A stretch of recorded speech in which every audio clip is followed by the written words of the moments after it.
Gents, we got a lot to talk about on today's show. Reaction to that draw for the USA against England. 0-0 draw, but the USA wins, I think, with their performance. That was absolutely sensational and gives them momentum going into that crucial final group stage game against Iran. And we're going to talk about Iran, the US, that showdown in Group B to decide who goes through to the last 16, break that down, the keys to that game. And we're also going to preview a big day 7, Argentina, Mexico, France, Denmark, some massive games coming up in those group stages. And we're really getting towards the best part, I feel like, of the tournament, at least in the group stage, Nick, when all these teams are really scrapping and battling to try and get in those top 2 spots in their group to make the last 16. So generally, how are you doing, mate? I know we're going to focus a lot on England, USA, but that was a very positive step forward for the US today against England, wasn't it?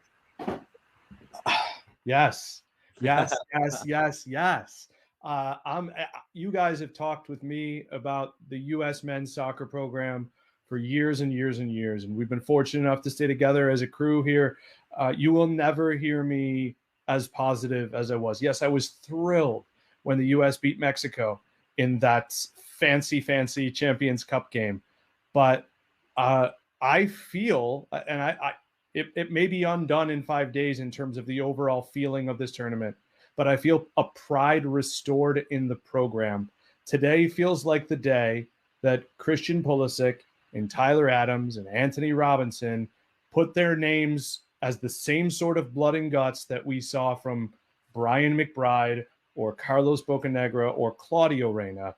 And I feel pride restored in the men's program, and it's a really good feeling. Andy, I think we all feel that, right?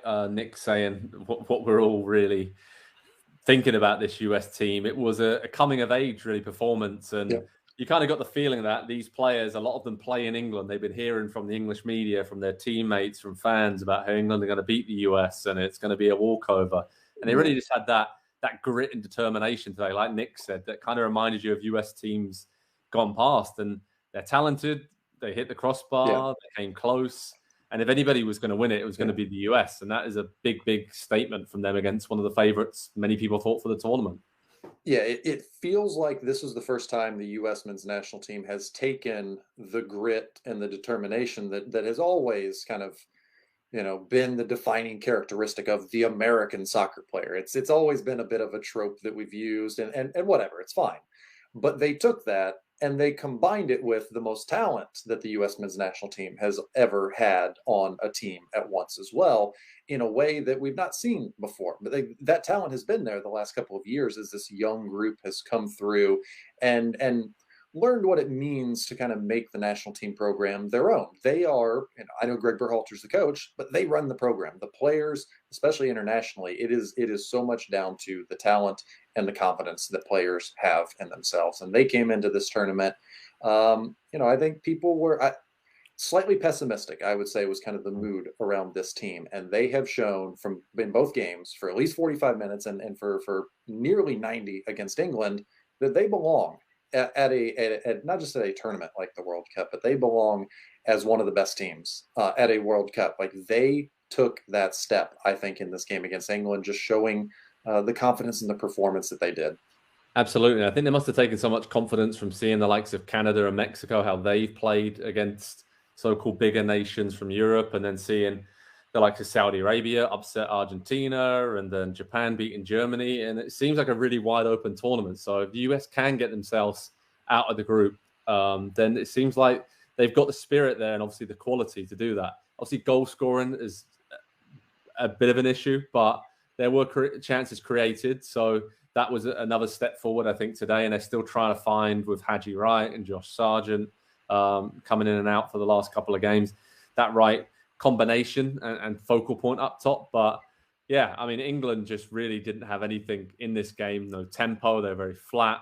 And the US just outworked them. And that was incredible to see. So, Nick, I guess let's talk about Greg Berhalter and sort of his tactics, his lineup choices. How impressive was that for him against Gareth Southgate, someone he respects, and the respect is mutual, and they talk a lot about each other and how the US is kind of mirroring England's program that Southgate took over a few years ago, rebuild confidence and trust in young players. And we kind of saw everything Berhalter wanted the US to be kind of come to fruition against England, didn't we? And that was, I think, very rewarding for him to see his vision and style of football.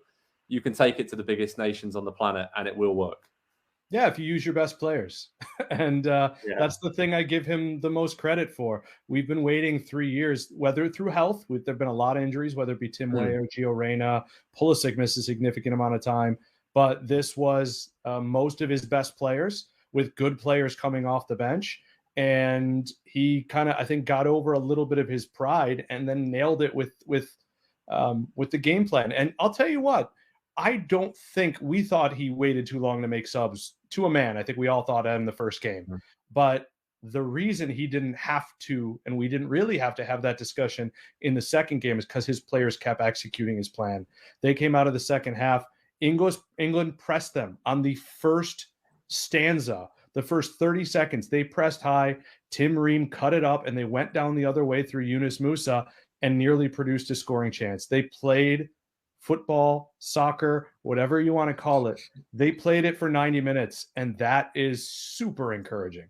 Absolutely. I mean, Andy, for you, what does it say about sort of the tactics going forward? And it's just tournament football, right? Now they've got this opportunity against Iran where winning you're in the last 16, and probably wasn't going to be any better than that for the US, given the way that the schedule worked for them, having Wales first and England and then Iran. So they've kind of just probably been planning for this for a long time now. And it's just a situation where obviously they'd love to have won the first 2 games and already be in the last 15. But for this young team, you've got to have a lot of faith of them going into this game against Iran now.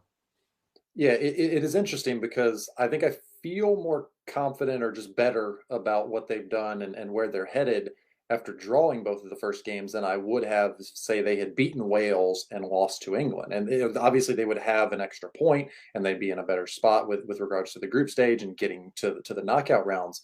But if they weren't able to put together the kind of performance against England, it would have felt a bit hollow. It would have felt like a lot of U.S. World Cup runs from the past, where they have just kind of grinded things out. And so, that's kind of why I said earlier, the grit and determination has always been something that has been, I felt like it's used almost backhandedly against the U.S. because, you're not talented enough, but you've got that. This team has both of those things. And now they have confidence and belief because they've done it at the World Cup on that stage against one of the top, 5 or 6 teams in the world. And they can now go and prepare for this game against Iran, knowing that. And I do think as much as I fear the letdown after a great performance and result like that, it feels like there's still more to come from this team because it has been missing up top a little bit, and everything that they've done in the back end and in midfield has been so solid.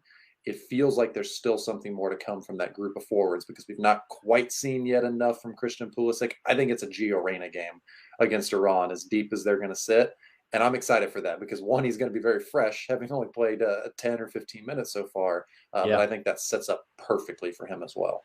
You're right, though, because it's kind of a bit of a, even though there was a positive display against England and the draw was the least they deserved, there's kind of a bit of frustration there a little bit, right, Nick, when you hear Pulisic's comments afterwards and he's happy enough, but they just know that there's that little extra bit of quality just missing right now in the final third. But that's good, like Andy said, that there's actually some left in the tank there for the US.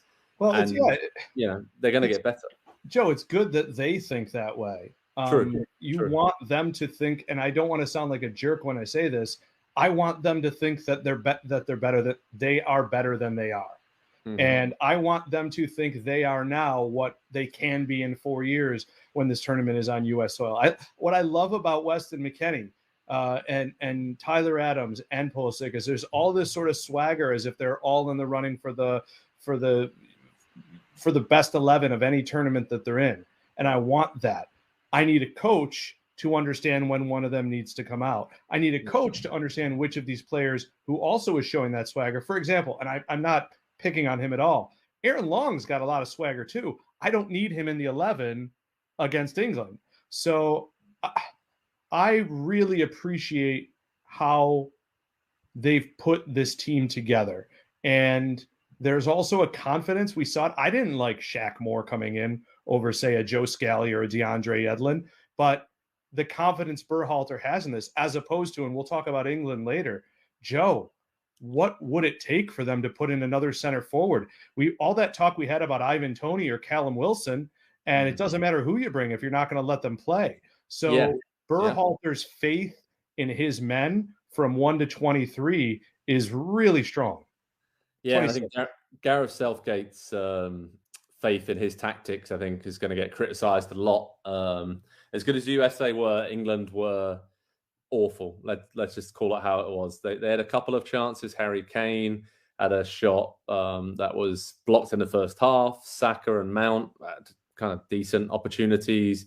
Harry Kane then headed wide late on, but that was pretty much as good as it got for England. And, you know, the situation for them going into their final group stage game against their near rivals Wales is that as long as they don't lose by 4 or more goals, they're going to be in the last 16. So Gareth Southgate will say that's kind of job done, right? But still, we can already see the headlines over here in England. And it's just, that is not the kind of display you want in a tournament when you already have had a bad run over the last 6 to 8 months leading up to the tournament as well. And you kind of saw it last tournament in the Euros where they drew 0-0 with Scotland in their second group game. And then that kind of, the cautiousness went away from them after that. So you hope this would have a similar impact. And yeah, England in the end, I think they were just playing for the draw, right? They kind of realized the situation and the scenario that realistically we're not going to lose 4-0 or more to Wales. But it still doesn't, I think, hold you in good stead for the rest of the tournament. You can't just, it's not like a switch, is it? You can't turn it on and off. And there's some issues there that I think the US exposed with their high pressing and their tempo. And England just looked really sluggish. So well done to the USA. Incredible performance. Great draw.